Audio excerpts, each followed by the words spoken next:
મારા નવા ઘરના કિચનમાં આજે એક એવી વસ્તુ છે જે તમે પણ જોઈને એક્સપેક્ટ નહીં કરો, તો વિડીયોને છેલ્લે સુધી જરૂર જોતા રહેજો.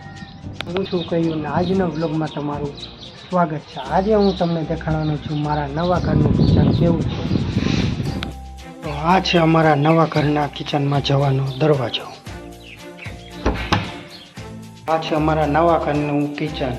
કેવું મસ્ત છે, એકદમ ક્લીન ને એકદમ સાદું ને સિમ્પલ છે. તમે જોઈ લ્યો મિત્રો. તો આપણે વાત કરીએ તો દિવાલની ફરતે બાજુ ટાઇલ્સ લગાવેલી છે. આ બાજુ અહીંયા તમને રૂમાલ જોવા મળે છે, આટલું આ કામ આવે છે. અહીંયા સ્વિચ બોર્ડ છે, અલગ અલગ ડિઝાઇન બનાવેલી છે. અને આ છે ઉપર લેમ્પ લગાવેલો છે. આ તેમનું બારણું છે જેમાં અંદર અમે કિચનમાં આવીએ. આ છે પ્લેટફોર્મ અને આ છે શાકભાજી રાખવાનું ટોપલી. અને આ બાજુ જોઈએ તો બારી છે, જ્યાંથી બહારનું વ્યૂ પણ તમને સારું દેખાય છે. આ છે તેમનો પ્લેટફોર્મ. અહીંયા અનેક વસ્તુ રાખવામાં આવી છે. આ છે માટલું પાણીનું, એમાં ઠંડુ પાણી ભરવામાં આવે છે. આ છે નળ, જેમાં શાકભાજીની સાફ કરવામાં આવે છે.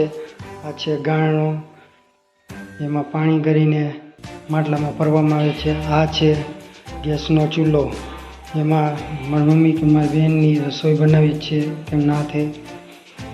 આ છે તેમનો માર્બલ પથ્થર, મસ્ત છે.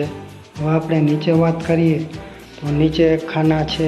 ખાનામાં અનેક વસ્તુઓ રાખવામાં આવે છે, જેમ કે દૂધની વસ્તુઓ રાખવામાં આવે છે. આ ખાનામાં આપણે તપાસ કરીએ તો આમાં ઘીને એવી વસ્તુ રાખવામાં આવે છે.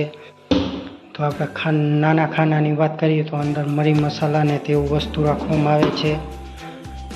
આમાં આપણે જોઈશું તો આપણે સાણચી છે, ગળણી છે કે ચપ્પુ છે કે ચમ્મચ છે, એવી વસ્તુ રાખવામાં આવે છે.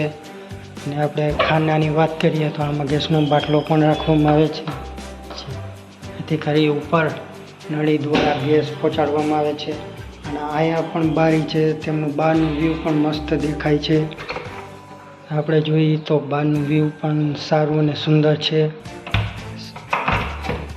અને એથી આગળ આપણે વાત કરીએ, આ છે અમારું કિચન. એથી આગળ આપણે વાત કરીએ તો આ છે સ્ટોર રૂમ. એમાં અનેક વસ્તુઓ રાખવામાં આવે છે, જેમ કે મરી મસાલા છે, દાળ છે, લોટ છે, એવી વસ્તુઓ ભરવામાં આવે છે. એથી આગળ આપણે વાત કરીએ તો આ છે નવા ઘરનું ફ્રીજ. એમાં અનેક વસ્તુઓ રાખવામાં આવે છે, દૂધ, છાશ, શાકભાજી તેવી વસ્તુઓ રાખવામાં આવે છે.